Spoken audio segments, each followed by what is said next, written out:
Hello. आज की इस वीडियो के अंदर आपका स्वागत है। आज हम क्लास 12th हिंदी अनिवार्य के जो पेपर आज आपका लगा था उसके बारे में आंसर की के बारे में जानने वाले हैं और इस वीडियो के अंदर इस पेपर को एनालिसिस करने वाले हैं। अगर आप इस चैनल पर नए हो तो चैनल को सब्सक्राइब और वीडियो को लाइक करना ना भूलें और आपको यह वीडियो पूरा देखना है। उसके बाद आपको कमेंट करके बताना है कि आपके कितने क्वेश्चन सही हुए और कितने क्वेश्चन यहाँ पर गलत हुए। सबसे पहले हम यहाँ पर वस्तुनिष्ठ क्वेश्चनों के बारे में बात कर लेते हैं। सबसे पहला क्वेश्चन है, अपने साथियों के प्रति श्रद्धा व सम्मान का भाव हो निम्नलिखित में से किस शासन पद्धति को लेखक ने आवश्यक बताया? इसका आंसर आपका लोकतंत्र हो जाएगा। और आपका सेकंड क्वेश्चन है, निम्न में से किस पेड़ के फल इतने मजबूत होते हैं कि नए फूलों के निकल आने पर भी अपना स्थान नहीं छोड़ते? इसका आंसर हो जाएगा शीरीष। और आपका अगला क्वेश्चन है 3, बाण भट्ट की आत्मकथा उपन्यास के लेखक कौन है? तो इसका आंसर आपका हो जाएगा हजारी प्रसाद द्विवेदी।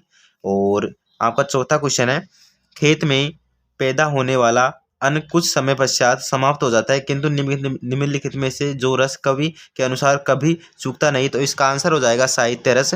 आपका पांचवा क्वेश्चन है, किस शायर की भाषा और प्रसंग सूरदास की वात्सल्य वर्णन की सादगी को याद दिलाते हैं? तो इसका आंसर हो जाएगा फिराक गोरखपुरी।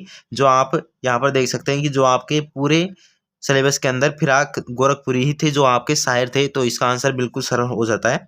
और हम छठवां क्वेश्चन की बात करें। छठवां क्वेश्चन है, कवि गोस्वामी तुलसीदास के हृदय निमिल में से किस समय करुण रस के बीच वीर रस के उदय के रूप में अनुभूति प्रदर्शित होती है? तो इसका आंसर आपको हो जाएगा हनुमान का संजीवनी लेकर आ जाना। इसका राइट आंसर हो जाएगा। आपका अगला क्वेश्चन है, निम्नलिखित में से भाषा सीमित, अविकसित और आम बोलचाल में रूप में कहलाता है तो उसको आप बोली कहते हैं। और अब अगला क्वेश्चन है आपका, विजिलेशन शब्द का अर्थ है? तो इसका आंसर हो जाएगा सतर्कता। और आगे बात करें तो आपके अगला क्वेश्चन है, मुद्रित माध्यम में सबसे बड़ी शक्ति यह है कि छपे हुए शब्दों को निम्नलिखित गुण होता है? तो इसका आंसर हो जाएगा स्थायित्व।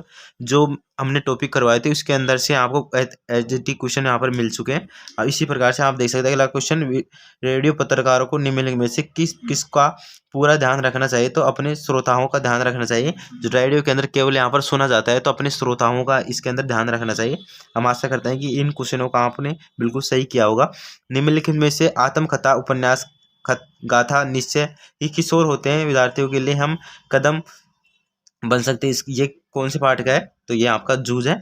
और अब अगले क्वेश्चन की बात करें, निम्नलिखित में से दबे स्वर में किसने पूछा मेहमान गए? तो इसका राइट आंसर होगा यशोधर बाबू।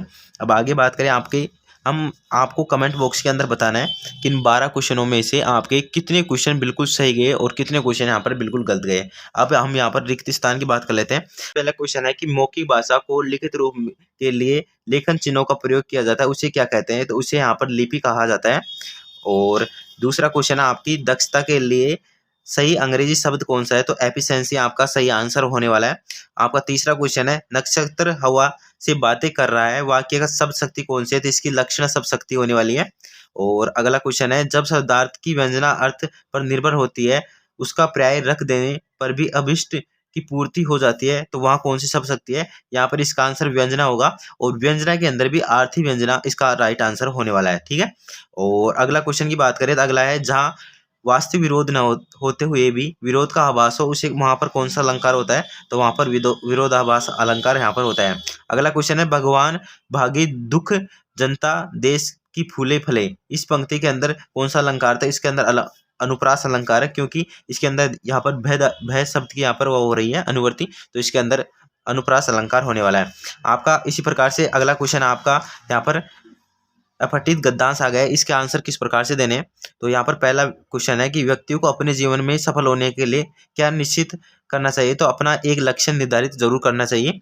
और नयन शब्द पर्यायवाची शब्द का गद्यांश में छाट कर लिखिए, तो इसका राइट आंसर आपका आंख हो जाएगा। और अगले क्वेश्चन की बात करें आपका, तो अगला क्वेश्चन है, फल की प्राप्ति किसको सींचने के लिए होती है? तो जड़ या मूल को सींचने के लिए फल की प्राप्ति होती है। इस गद्यांश को छांटकर उपेक्षा शब्द का विपरीतार्थ लिखे तो अपेक्षा इसका राइट आंसर हो जाएगा। और चिड़िया की आंख में निहित प्रतीकात्मक अर्थ को लिखे तो मन में यही की लक्ष्य होना इसका मेन स्वरूप है। आप बिल्कुल लाइन बाई लाइन लिख रहे होंगे, ये हम आशा करते हैं। मैं बिल्कुल शॉर्ट के आंसर आपको आज यहाँ पर उत्तर दे रहा हूँ, तो आप इसको सुन लीजिए। उपयुक्त गद्यांश का उपयुक्त शीर्षक क्या लिखे, तो आप इस प्रकार से लिख सकते हैं, एक लक्ष्य निर्धारण। आपको जो अच्छा लगे वहाँ पर ये इसका आंसर लिख सकते हैं, तो आपका बिल्कुल राइट आंसर होने वाला है। इसी प्रकार से आपका पूरा पेपर आया था।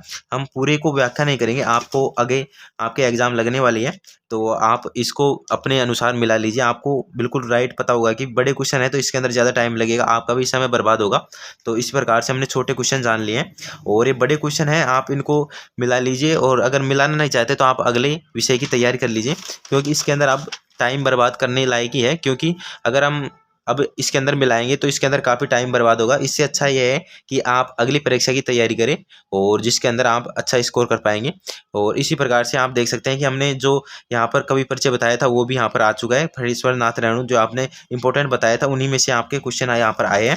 इसी प्रकार से आपका सारा पेपर आ गया है। यहाँ पर देख सकते हैं कि आपके जो निबंध है उसके अंदर बेटी बचाओ बेटी पढ़ाओ जो आपको दिया था उसी के अंदर से आपको यहाँ पर आ चुका है, यहाँ पर देख सकते हैं। तो अगर आप इस चैनल पर नए हो तो चैनल को सब्सक्राइब और वीडियो को लाइक करना ना भूलें। और कमेंट के अंदर इस बात को ज़रूर बताइए कि आपके हिंदी के अंदर कितना स्कोर हो रहा है। और ऐसे ही वीडियो देखने के लिए इस चैनल को सब्सक्राइब जरूर करें। धन्यवाद।